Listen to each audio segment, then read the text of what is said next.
Hey everybody! Well, we made it to the end of April. If you're watching this on Sunday, it's my birthday right now, so happy birthday to me. I'm gonna be celebrating in my house. I think I'm gonna make myself a birthday cake. Right now, it is Wednesday when I'm recording this, so I think maybe tomorrow I might make myself a birthday cake. If you have any suggestions or favorite kind of cakes for your birthday, you just let me know. That would be a fun thing for me to know about you guys. But yeah, I am so ready for quarantine to be over. It's probably going to be a little bit longer, that's for sure. So hang in there. We're thinking about you guys all the time. We miss seeing you. This week we get to carry on our series on the everyday. We've been looking at some of the practices and practical ways that we can follow Jesus. And if you remember a few weeks back, I showed you my little baby tomato plant and talked about how we can use this time to grow roots and to build our foundation, to think about what does it mean to have a strong faith, a strong relationship with God, and, taking advantage of this time that we have right now to follow Jesus, to connect with God, to build our relationship with Him, so that when we go back to some kind of new normal, we have that grounding and we can be stronger because of it. So this week we are going to talk about giving, and you might think like, oh, Hannah is just going to talk about money, and I am a little bit. I'm going to talk about money and how we see that and how we use it. But I really want to think about, I really want to ask us this question, what does it look like for me to see being generous as something that is a whole life kind of thing? How can I see generosity as not just something that is how I use my money and what I do with my money and my things, but how do I see generosity as kind of like this whole life way of being? So first off, I want to think about, what does it mean to be generous? What does that actually look like? And I want to read a Bible story, just a really short, it's like two or three verses. This little story in Mark about a widow and her giving and her generosity and what that can teach us. And I like this story a lot. I think it teaches us a lot about why we give and how we should give, and kind of really puts into perspective like some of the reasons why we give to the church, some of the reasons why we give to God, and what that looks like. So let me read it to you all. So I'm in the book of Mark, and I'm in chapter 12. I'm going to look at verses 41 to 44. Jesus sat down opposite the place where the offerings were put and watched the crowds putting their money into the temple treasury. Many rich people threw in large amounts, but a poor widow came and put in 2 very small copper coins, worth only a few cents. Calling his disciples to him, Jesus said, "Truly I tell you, this poor widow has put more into the treasury than all of the others. They all gave out of their wealth, but she, out of her poverty, put in everything, all that she had to live on." I love this little story that's squeezed in here. I love what it teaches us about generosity and about trusting the Lord.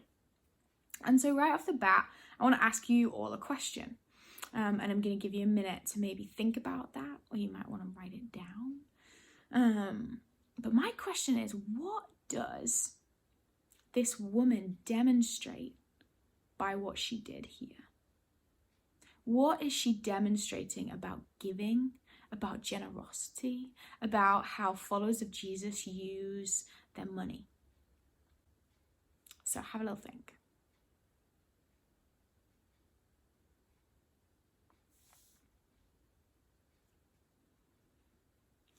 The widow here is teaching us a lesson. And she's demonstrating her faith in God to provide for her needs. Jesus says that she gave everything, all that she had to live on. She gave it all in that day. And she was really showing how she trusts God to provide for her needs every day.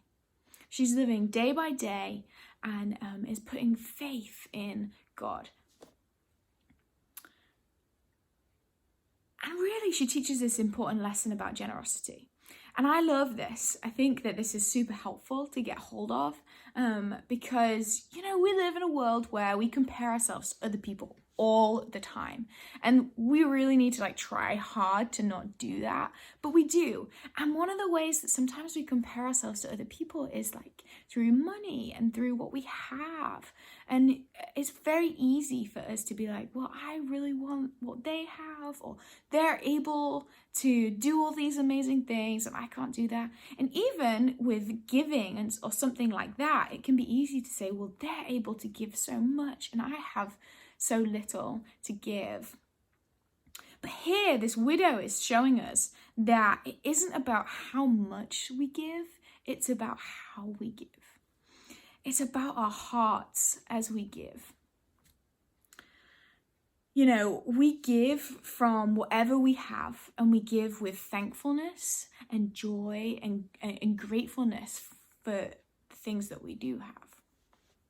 Because here's the thing, God doesn't need our money, right? He didn't need the wealth of this lady. He didn't need the wealth of these other people around her who were giving tons of money.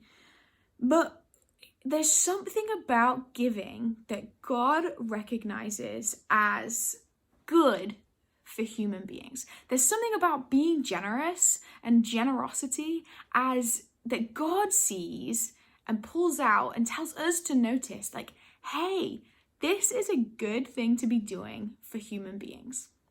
And I wonder what it is, right?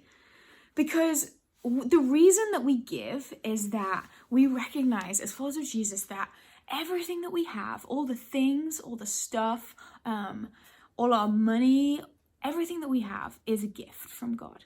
We have it because of God, and therefore we take that little that we have and we give it back as a gift to say thank you to Him for what we have. It's an act of worship. And like all acts of worship, which we're going to talk about next week as well, worship brings freedom.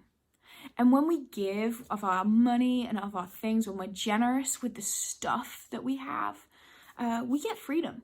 We get freedom from the grip that it has on our lives, because money can really get a good grip on your life. Having stuff and wanting more stuff and wanting the latest video game and wanting the latest book or wanting the latest phone or iPod or whatever. Do people even still use iPods? I don't know. Probably not, right? I don't know. You can tell me. Do people still use iPods? But whatever it is that we want, it's really easy to just want. We always want the latest thing or the next thing. And God is saying here that, when we give, when we're generous with our things and with our money, it loosens the grip that they have on our lives. We get freedom. We don't have to worry about how much money we have. We don't have to worry about getting the latest thing. We can still have nice things and enjoy them, but it doesn't have the same grip over our lives, this desire to always have more. And the Bible tells us a lot about giving, and sometimes you might hear people talking about tithing. And so tithing is simply put, is giving a percentage of what we have to the church.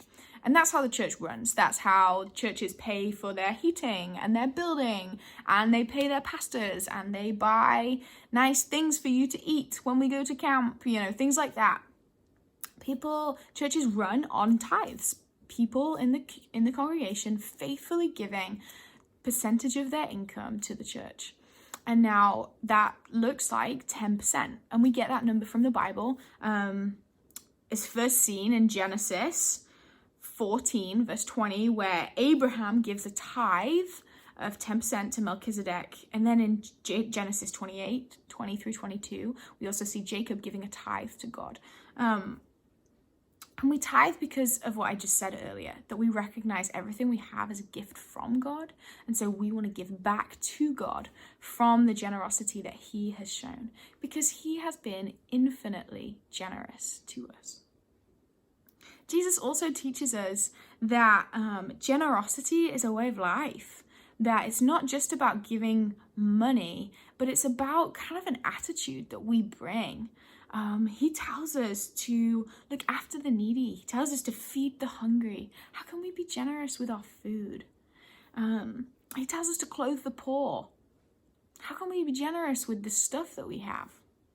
To help the sick, to help the widow and the orphan. Hey, Middle School 412, how's it going? I wish I could see you in person, but this'll have to do. Hannah's been talking about giving, and she was saying how it's not just your money, although that's very important, but it's also your time, your resources. There's so much that the Lord has blessed us with that we can use to bless other people. So I wanted to share a story from back when Rod and I lived in Flagstaff. We worked at an apartment complex, and we lived on site, so we got to know the residents pretty well. And one lady in particular, let's call her Karen. She lived on site, and she came to our events that we hosted and stuff like that, and we got to know her. And then for reasons that we don't know, she was not permitted to live at the apartment complex anymore. And so she ended up staying with an abusive boyfriend, and she stayed in contact with us and let us know that that situation was not working. It wasn't safe. And so we ended up letting her stay with us for a couple of days. And she stayed in our guest room, and we brought her food, and she happened to be really sick at that time. And so we helped her get better. And then she was on her own for a while, and wasn't working out well. She didn't have a job, didn't have much money. She was waiting on some funding from the government to come in, and that just hadn't come yet. And so we tried to get her involved with, like the homeless shelter or other community resources. And she said that she'd been there before, and she just had such a negative experience that she was scared to go back because of some of the people who had gone there with her, which obviously is not everybody's experience, but we had to respect that. And so after looking at a bunch of resources, we realized that, we had the ability to meet her needs. And so we put her in a long-term hotel that was just across the street from where we were living. And from there, she got her government check situation figured out, and she started getting funding from the government. And then she got to live on her own in her own apartment. She had a 6-month lease at an apartment across town. She did not have custody of her son at that point. He was only allowed to visit until she had permanent housing. And so at that point, once she had stable housing and she was back on her feet, she got custody of her son back. Her family relationships were all getting better. And actually just recently she messaged me that they're doing so well. We took them to church back then while they were in and out of different housing situations.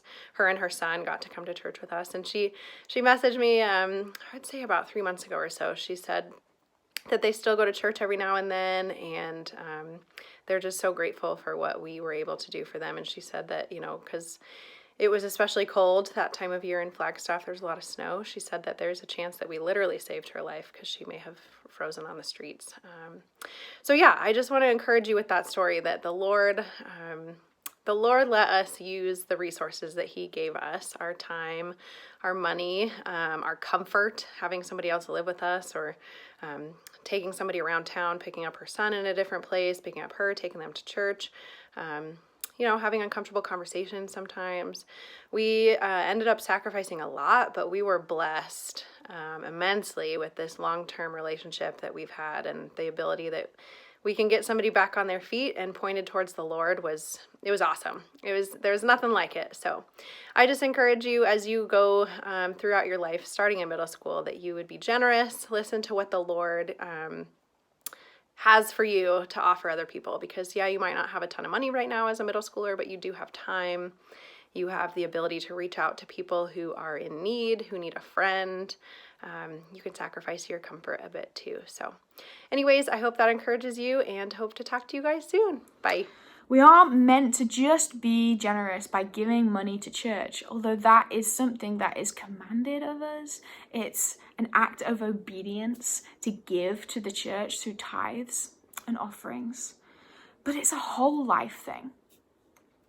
It's seeing our lives as something that we offer to God. We give through money, but we also try to look out for those around us who aren't as lucky as us. And so how do I do that? As a teenager, how do I tithe, or how do I give? Or how do I live a life that is generous? Well, Jesus teaches us that it's about our heart, right? If there's one thing we pull out from the story of the widow, it's that she did this with humility. She wasn't making a big scene about how much she was giving. In fact, she was just kind of quietly going in there and dropping those coins. She was humble. She did it with joy, and she did it out of obedience, right? She didn't complain about going to do this. And she didn't make a show about it. She didn't complain. She just did it. She was obedient. She was faithful. She trusted God. And we can do that too with whatever we have. The widow shows us that it isn't about how much we have. And we all have something. We have something to give. And whether that looks like giving a little bit of your pocket money, or maybe it looks like helping your parents out, or maybe it looks like, serving on something like a missions trip, or putting other people above you, or taking advantage of opportunities throughout the year we have to serve the communities around us. We can't always control how much we have. In fact, often we can't control how much we have. But we can control the way that we see the stuff in our lives. We can control how we give, how generous we are with our friends. Are we generous with our time? Are we generous with how much attention we give to people? Are we generous with lending out things to other people, or do we want to keep them all to ourselves? We can choose to be generous with what we have, to not be selfish, but to be selfless. And part of this is having our eyes opened to those around us, having our eyes open to see the needs of other people beyond ourselves. And so I would encourage you to think about that this week. Where are some of the places that you see need around you? Where are some of the things? What are some of the things that you're really blessed to have, and to where are you blessed in your life? And where are some of the ways that you can be generous? How can you, in your situation, in your place that you're in right now, how can you be generous with your whole life? So I would love for you to talk about that in your groups, small groups this week. Maybe you want to chat with your parents about it. I encourage you to just have your eyes open. And let me pray for us this week as we close. God, I thank you that you have been infinitely generous to us. God, you give us so much that we can be thankful for. And Father, I thank you that everything that we have, everything that we are blessed with, it comes from you. We recognize that and we thank you for it. And God, I pray that this week for all of us, that we would have our eyes open to the needs of other people around us. Help us to be grateful for the ways that we have been blessed by you, and think about ways that we can maybe bless other people.